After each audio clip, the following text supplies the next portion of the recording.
কুণাল ঘোষের পর বিস্ফোরক সুখেন্দু শেখর রায় তৃণমূল সাংসদের নিশানায় প্রাক্তন অধ্যক্ষ ও পুলিশ কমিশনার এক্সে তিনি লিখেছেন সিবিআইকে সুষ্ঠুভাবে কাজ করতে হবে। প্রাক্তন অধ্যক্ষ এবং পুলিশ কমিশনারকে হেফাজতে নিয়ে জিজ্ঞাসাবাদ করে জানতে হবে। পুলিশ কমিশনারকেও হেফাজতে নিয়ে জানতে হবে কে এবং কেন আত্মহত্যার গল্প ভাসিয়েছিল, কেন হলের দেওয়াল ভেঙে ফেলা হলো, কারা রায়কে এত শক্তিশালী হতে পৃষ্ঠপোষকতা করেছিল, কেন 3 দিন পর পুলিশ কুকুর আনা হয়েছিল, কেন 3 দিন পর পুলিশ কুকুর আনা হয়েছিল।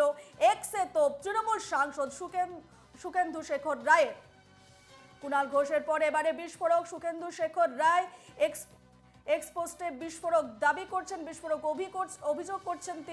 তিনি লিখছেন সিবিআইকে সুষ্ঠুভাবে কাজ করতে হবে, প্রাক্তন অধ্যক্ষ এবং পুলিশ কমিশনারকে হেফাজতে নিয়ে জিজ্ঞাসাবাদ করে জানতে হবে যে পুলিশ কমিশনারকেও হেফাজতে নিয়ে জানতে হবে যে কে এবং কেন আত্মহত্যার গল্প ভাসিয়েছিল, কেন হলের দেওয়াল ভেঙে ফেলা হলো, কারা রায়কে এত শক্তিশালী হতে পৃষ্ঠপোষকতা করেছিল, কেন 3 দিন পর পুলিশ কুকুর আনা হয়েছিল।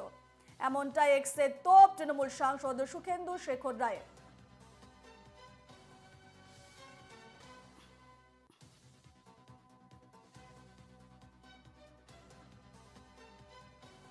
এক্সে বিস্ফোরক সুখেন্দু শেখর রায়ের। সন্দীপ ঘোষের সঙ্গে বিনীত গোয়েলকেও ডেকে পাঠাক সিবিআই, বলছেন টিএমসি সাংসদ সুখেন্দু শেখর রায়। কুণাল ঘোষের পর বিস্ফোরক সুখেন্দু শেখর রায় তৃণমূল সাংসদের নিশানায় প্রাক্তন অধ্যক্ষ ও পুলিশ কমিশনার।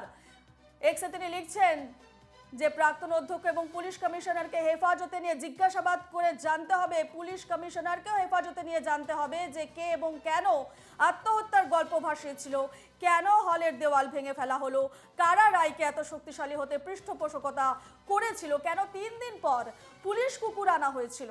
এক্সে তোপ তৃণমূল সাংসদ সুখেন্দু শেখর রায়ের।